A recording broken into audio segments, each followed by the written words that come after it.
Hello everyone, so today is day 17 of our 100 days coding challenge. So today we are going to see how you can extract the form data. Okay, as in the last challenge हम लोग ने form देख लिया था. Okay, यहाँ हम लोग ने एक फॉर्म क्रिएट कर लिया है. Okay, जिसमें से एक मेरा यूजर होगा, एक मेरा पासवर्ड होगा, इन दोनों को हम लोग ने आईडी दे दिया. Okay, तो बेसिकली हम लोग यूजर एंड पासवर्ड में जो भी हम लोग यहाँ पे पुट करेंगे यूजर एंड पासवर्ड में, तो यही डेटा को हम लोग क्या करना चाहते हैं, एक्सट्रैक्ट करना चाहते हैं. राइट, तो सबसे पहले हम लोग क्या करेंगे, फॉर्म को हम लोग सेलेक्ट कर लेंगे. ओके, एंड उसको हम लोग ने वेरिएबल में इंसर्ट कर दिया, that is form. Okay, and उसके बाद हम लोग क्या करेंगे, form dot add events listener करेंगे. ओके, जब हम लोग सबमिट करेंगे तब वो डेटा क्या होना चाहिए, एक्सट्रैक्ट होना चाहिए. ओके, सबसे पहले हम लोग क्या करेंगे, यूजर एंड पासवर्ड जो भी मैंने आईडी बनाया है उसको हम लोग क्या करेंगे, सिलेक्ट कर लेते हैं. ठीक है, तो उसको हम लोग वेरिएबल में स्टोर कर देते हैं, यूजर को यूएसआर में, पासवर्ड को पीएसएस में. ओके, तो हम लोग ने यहाँ तक क्या किया है, दो वेरिएबल बनाया है एंड दोनों हम लोग ने आईडी को सिलेक्ट कर लिया. ओके, तो बेसिकली हम क्या चाहते हैं, यूजर में जो भी पुट हो एंड पासवर्ड में जो भी पुट हो वो डेटा को हम लोग क्या करना चाहते हैं, एक्सट्रैक्ट करना चाहते हैं. ओके, तो उसको हम लोग प्रिंट करने के लिए हम लोग क्या करते हैं, बेसिकली कंसोल डॉट लॉग करते हैं एंड देन अगर हमको यूजर का आईडी को एक्सट्रैक्ट करना तो यूजर डॉट आप क्या करोगे, इनर टेक्स्ट करोगे.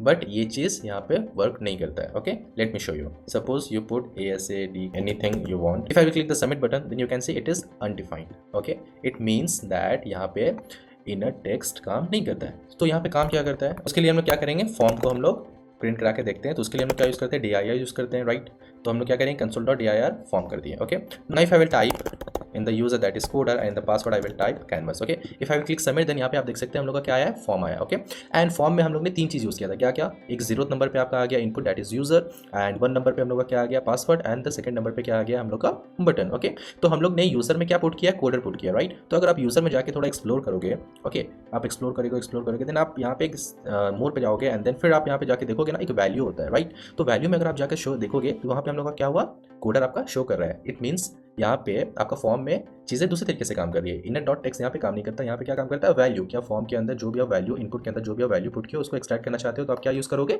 वैल्यू यूज़ करोगे. ओके, तो अब हम लोग क्या करेंगे, यहाँ पे जाकर एक्सट्रैक्ट करना है डेटा को. ओके, तो इसको कमेंट आउट कर देते हैं एंड देन हम लोग क्या करेंगे, यूजर का डेटा को एक्सट्रैक्ट करना है तो हम लोग क्या करेंगे, console dot log user dot value. Okay, and the same thing we will do for the password also. Okay, console dot log pass dot value. तो अब ये करने से क्या होगा, बेसिकली जो भी हम लोग फॉर्म में यूजर आईडी और पासवर्ड डालेंगे एंड सबमिट क्लिक करेंगे तो क्या होगा, यूजर आईडी और पासवर्ड का डेटा हम लोग का क्या होगा, एक्सट्रैक्ट हो जाएगा. चलिए इसको देख लेते हैं. यहाँ पे लिख लेते हैं मान लीजिए कोडर एंड पासवर्ड में लिख लेते हैं canvas. Okay, if someone will click submit button then you can see coder and canvas दोनों मेरा डेटा एक्सट्रैक्ट हो गया है. ओके, तो होप सो यहाँ तक समझ में आ गया होगा कि कैसे हम लोग फॉर्म का डेटा को एक्सट्रैक्ट करते हैं. ओके, अगर आपका कुछ क्वेरी है then you can please comment down, and अगर आपको वीडियो अच्छा लगा then please do like the video, subscribe the channel, stay tuned for the next challenge. Thank you.